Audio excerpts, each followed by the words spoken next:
welcome to another episode of the Classic Mini Hub. In this episode, I'll be changing the coolant. So the best way to drain a radiator is to remove the lower drain bolt, remove the filler cap at the top of the radiator, and then all the water should come out quite easily.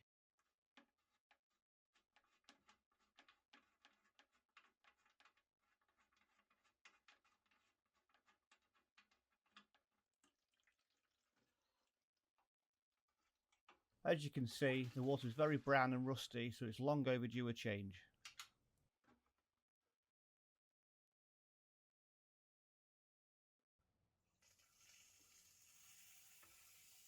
So what I'm doing now is flushing the radiator with a hose pipe going in at the top of the radiator. I'll do this several times until the water runs clear.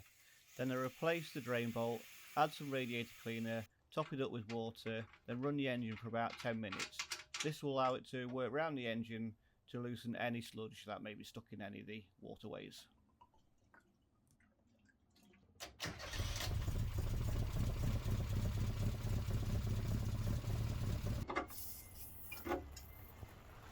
Oh, for sake. So what happened was I didn't let the engine cool down long enough, so the coolant was still pressurised. Luckily it wasn't too hot, but it's best to make sure you leave it to fully cool down to prevent yourself being sprayed with rusty water. As you can see, the water is quite brown. There's also quite a lot of sludge coming out, so the cleaning solution did its job quite well.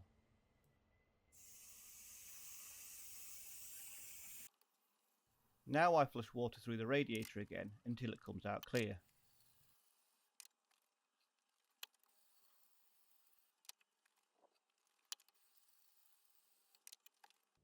The next step is to remove the thermostat housing and the thermostat.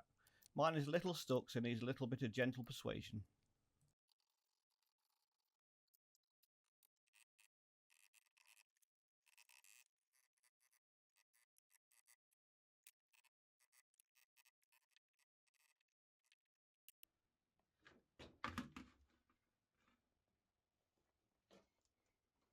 I flush water again, but this time I'm doing it from the thermostat location.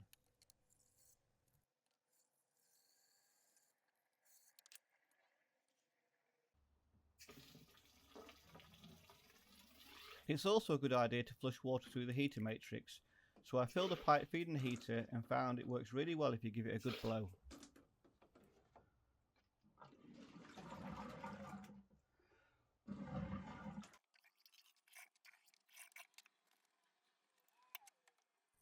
The last part to flush is from where the heater matrix hose connects to the cylinder head.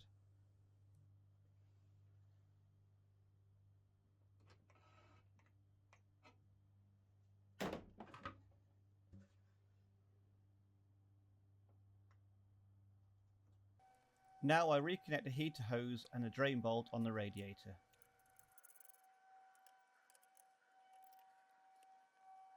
I find it best to fill the new coolant with the thermostat out. This will allow you to get the most amount of coolant in without creating an airlock.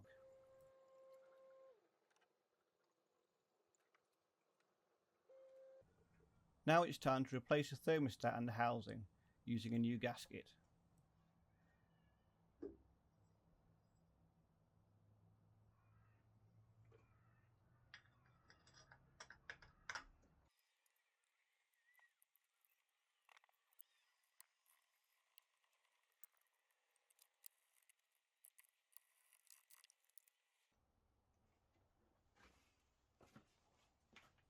Once everything is connected back up, you can top up the coolant to the correct level.